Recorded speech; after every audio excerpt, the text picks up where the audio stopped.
if you think back to those times, you remember the hard times, you remember the lonely times. If you remember what it was like before Emilia, if you remember what it was like before your partner, it sucked. But yet, how many of us are really trying to check in and hold ourselves accountable to our relationship?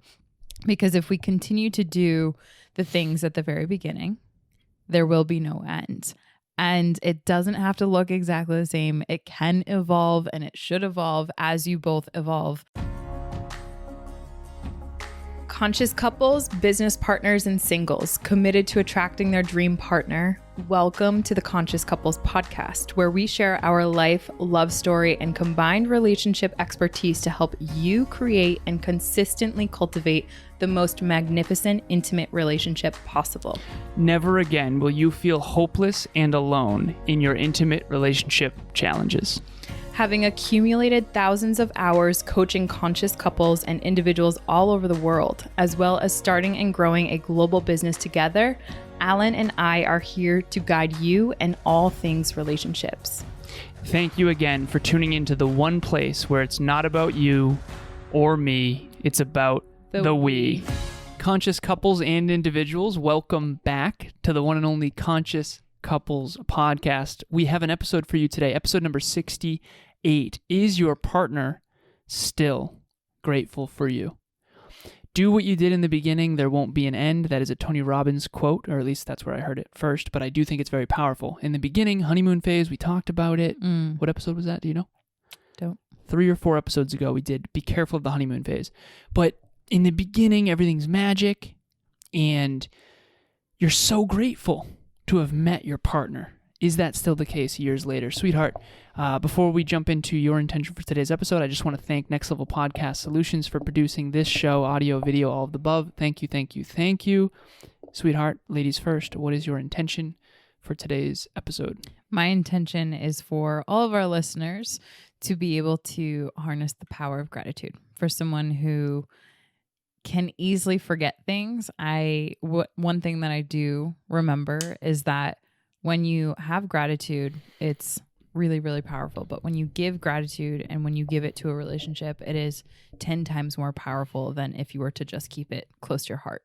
So with that, I hope to bring that intention into this episode. Okay, so story time.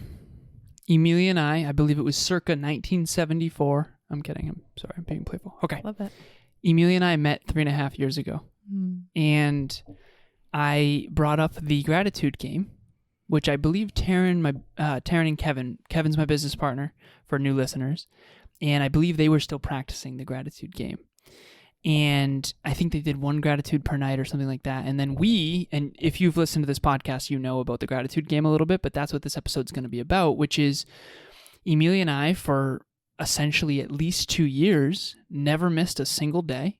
And we would audio each other back and forth. In the beginning, we basically did mini podcasts to each other to get to know each other. It was really cute. And little did we know we would end up being podcasters together. Look at that. Which is wow. Would you look at that? Yeah.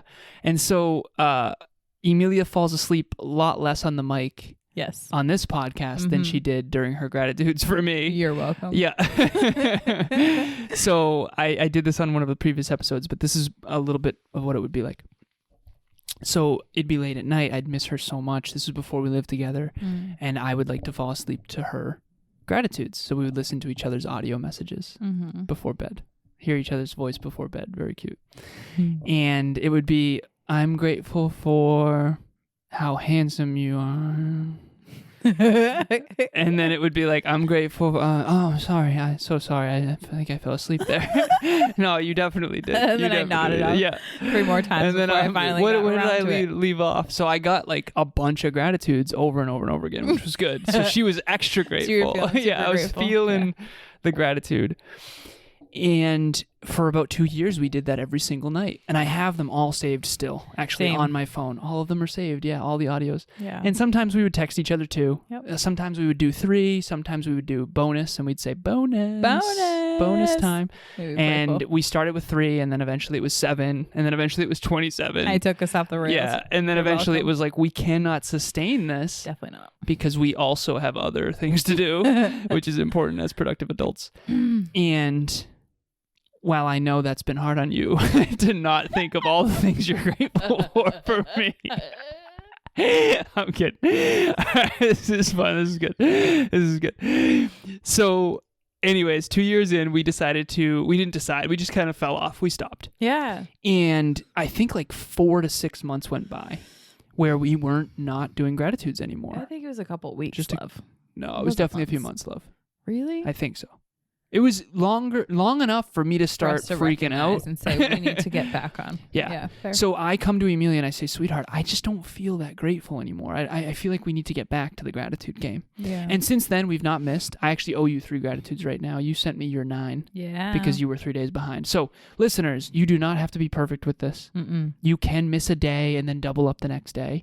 The key is to keep the train rolling. And so this is the standard practice. Before bed, if you live with your partner, just say, hey, this is what I'm grateful for. Can I give you gratitude? Yeah, can I give you gratitudes? This is the gratitude game. And then you do 3. Now, here's the key. Here's the secret. Do not do more than 3 because that ends up being a whole thing and then you can't sustain it. So consistency and sustainability are the key here. 1 is too little. 3, 10 is too many. 3 is perfect. 3 is just right. Definitely. And so that's pretty much the focal point. But here's the point. If you practice gratitude with your partner every single day, you're going to also look for things throughout the day to be grateful for because you know the night's coming when you're going to have gratitudes. So it primes your mind to look for things. So let's say your car breaks down, you need a new car. You're going to start noticing cars everywhere. When you know gratitude game's coming, you're going to be more grateful. And when you focus on things that you're grateful for, you're going to feel better. When you feel better, you're going to do better. You're going to invest in the relationship more. The relationship's going to flourish. So gratitude reciprocates. And I think that that's really important. Definitely. At the very beginning of relationships, like you said at the very beginning of this podcast, couples invest so much time and energy and effort to be able to get the relationship. So there's a lot invested up front to where eventually it's officiated, right? Memorialized, Facebook official, people know, okay, awesome. Once that milestone is then reached, there are studies that show that people actually invest less time, less energy. They go on less dates. They do less in their relationship because once that box is checked off, that milestone is hit. It's that almost goal is hit, yeah. Right, that goal is hit. It starts to shift more into okay, well, now we have this. It's something almost as if there's possession to it.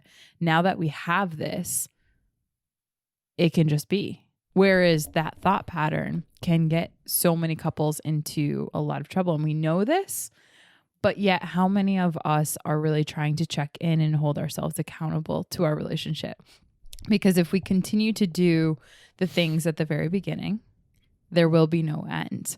And it doesn't have to look exactly the same. It can evolve and it should evolve as you both evolve and as the relationship evolves, like it has with us. Now we have our own standards that we pull into it. Like for me, it was like, okay, I have 3 days of gratitude that I owe him.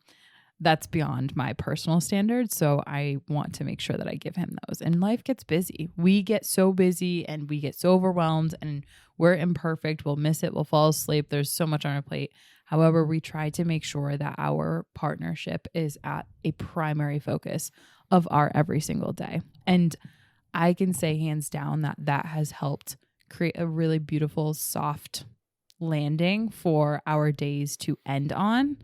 And for, say, for example, the whole day slides off, at least something to look forward to. So I would highly suggest this to all couples. And I think that when you realize, like, I get excited whenever I have Alan getting ready for his gratitude. I'm like, okay, what is he grateful for today?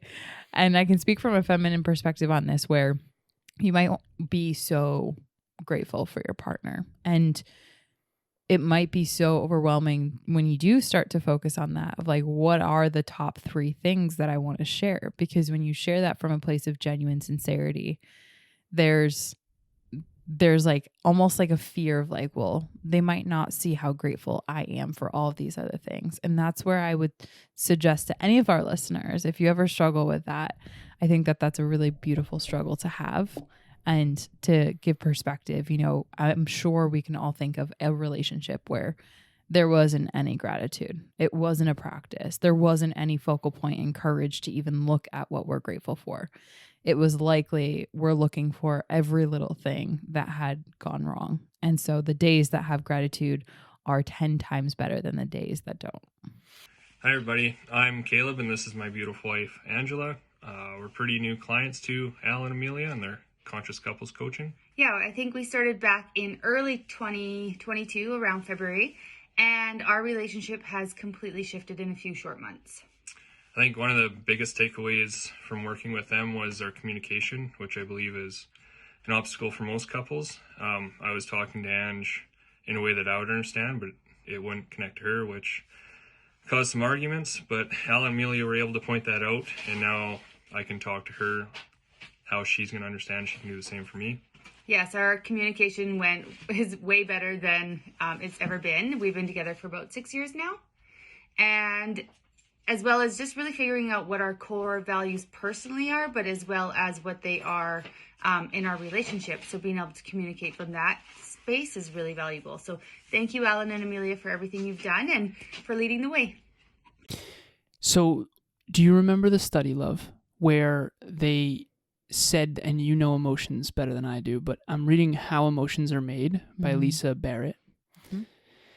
She talked about a study in that book where negative emotions, negative things in your environment are picked up on, I think, 4 times more than positive things unless you practice gratitude. Is that from that book? I'm pretty sure it's in that book. Okay. Yep. And so what this does in your relationship is it primes your mind to think more positively. Yeah. And when you think about what you're grateful for your partner, it also you start to recognize things that you normally wouldn't. Even the little things. Because to your point, sweetheart, okay, picture you get a new car, and for the first 2 weeks, it's like, oh my God, this is the best thing ever. And eventually the law of familiarity creeps in. The things that you spend the most time with, you can very easily start taking for granted. Yeah. You can forget what it was like without your partner. If you're out there listening right now, think about before your partner. I remember this one story. I was getting kicked out of Panera because I was hammered. I'm kidding. I'm joking. Plot twist. Yeah, plot twist. No, I was getting kicked out of Panera because Panera has... Yeah, you were that guy? I was that guy. I was getting kicked out of Panera because they're like, hey, we're closing. Because what I used to do is I used to have no friends. No, not no friends, but I had very few friends. I was in my entrepreneurial journey. I was super lonely. I was single. And I was focused on building my business. And I would go to Panera because I didn't have a ton of money at the time, early entrepreneur. And you could buy one coffee and you could have bottomless coffee. And so they had great Wi-Fi, and I would just work for like 6, 7, 8 hours at a time by myself. And I was so lonely. And I was like, my life is very challenging right now. I might as well work toward my dreams. And this is before I met Emilia. And they would literally come to me and say, hey, it's 10 o'clock at night. Like, you have to leave. And I'm like, oh my God, it's 10 o'clock at night? I'm so sorry. I got to go. But if you think back to those times, you remember the hard times. You remember the lonely times. If you remember what it was like before Emilia, if you remember what it was like before your partner, it sucked. And so I think that provides great contrast of, okay, remember what it was like before them, and then you'll be more grateful. Focus on the gratitude. Focus on how grateful you are for your partner. Yeah. And when you do that, you're going to invest more, and then the relationship's going to flourish, and it's going to reciprocate. So that's pretty much all I have, love. That just reminded me of something that I had occur yesterday. I'll bring it full circle because it's not going to feel like directly in this, but I was coming in from the garage. Did you also get kicked out of Panera? No, I didn't. But it made me think of it. So anyways, we recycle. So we have our recycling in the garage for all of our listeners. I'm a big recycler, as is now Alan. And I was coming back in from the garage into our household, and there's Tucker just sitting there waiting. And he's just sitting there so excited to have me come back from the garage. And it was just like such a beautiful little moment because I was like, oh, I didn't know you were even following me. Mom. He's so grateful for his mama. And I had a moment of like consciously wanting to avoid a thought of like one day he won't be here. And like, I know there are so many fur mommies and babies out there. And I know that this episode can land deeply if we can imagine them and like what our world would be like without our fur babies. It's like that, but with our partners. And I know that a lot of people struggle with the concept around like loss and death and all of that stuff. So it's hard to kind of automatically go there. So when you can think about that fur baby not being there, kind of apply the same logic with your partner, because sometimes those little things that your partner does that might maybe on like a really tough day when you're not really seeing what is getting to you, you could actually be really, really grateful for it. And I think that that's a really beautiful thing when it comes to recognizing those little things that if that person weren't there, you would miss those little things that maybe irk you on a bad day. But that's what makes your partner so beautiful and so amazing in their own right.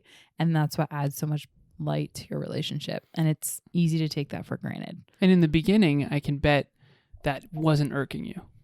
You know, in the beginning, it was you're grateful for everything. Yeah. You know? Yeah. And I think it's impractical to not realize that your relationship's going to evolve. Mm-hmm. But I think that's a beautiful frame, love. Yeah. Appreciate you. Yeah.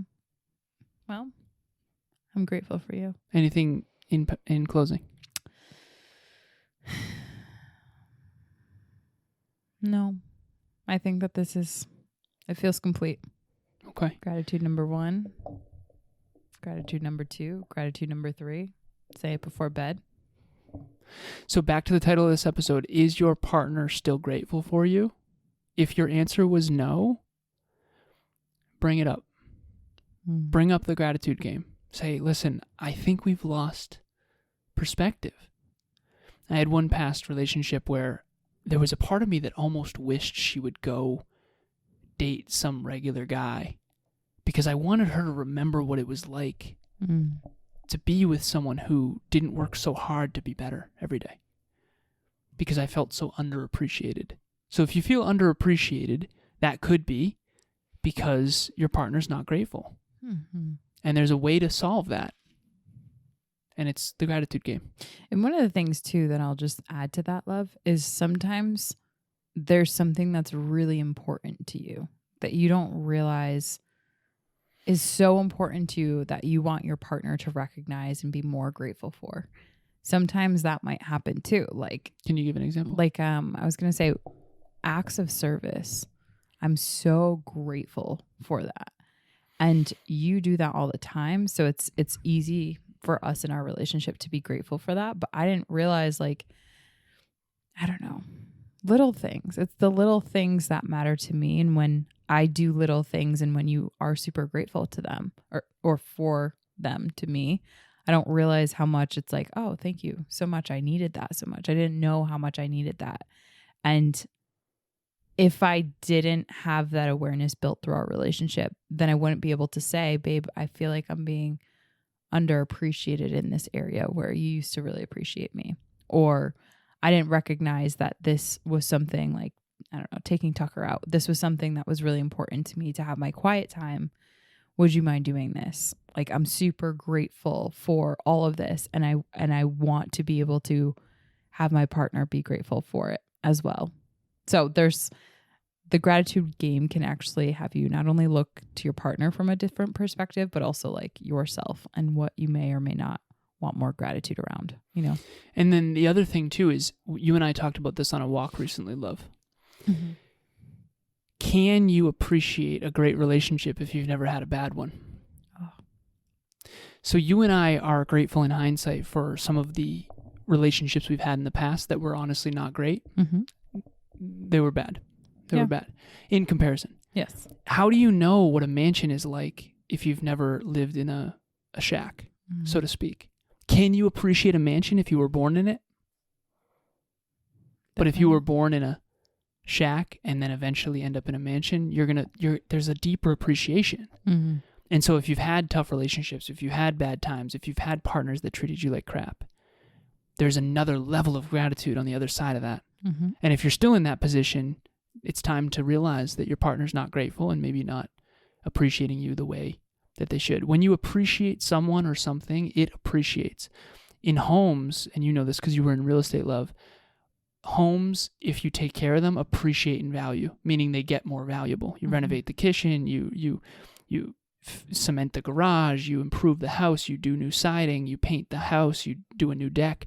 The home gets more valuable. It appreciates in value versus depreciating in value. So what you appreciate appreciates. So if I appreciate Emilia and she appreciates me, now we both increase in value. And we invest more in the relationship, which makes the relationship more valuable. And it's a really upward spiral. So, okay, we got to jump. Our next Relationship Talks virtual event, sweetheart, do you remember the date? I do. It's June 8th. We're actually going to do this one at 6 p.m. It is the second Thursday of the month, always. Virtual, free, live event with people that are just as excited as you to kind of talk about this stuff. And the event topic is going to be cultivating healthy masculine with an empowered female. Okay, so we're excited for that one. I am dating an amazing empowered female, and she's right here. Thanks, love. You're welcome, sweetheart.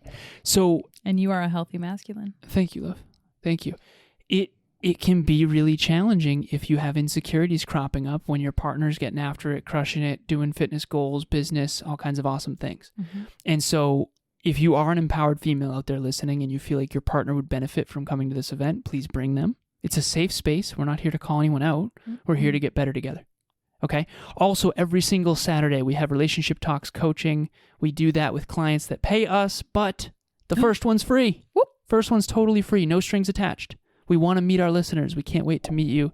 If this episode or any others resonated, hit home, book on our calendar. The link will be in the show notes, and we hope to meet you. We love to meet our listeners. That we do. Anything in closing? No. All right. Thank you all so much for listening. We appreciate you. Stay grateful. And as always, it's not about you or me. It's about the we. We'll talk to you next time. Bye, everyone. Thanks for joining us for another episode of the Conscious Couples podcast. We love connecting with the Conscious Couples community, so please make sure you follow us on Instagram. I am at Evolve with Emilia, and Alan is a Lazaros 88. Also, if you or your partner resonated with this episode, leave us a review at the link in the show notes, and please share this with someone you love and care about. Until next time, remember, it's not about you or me. It's about the we.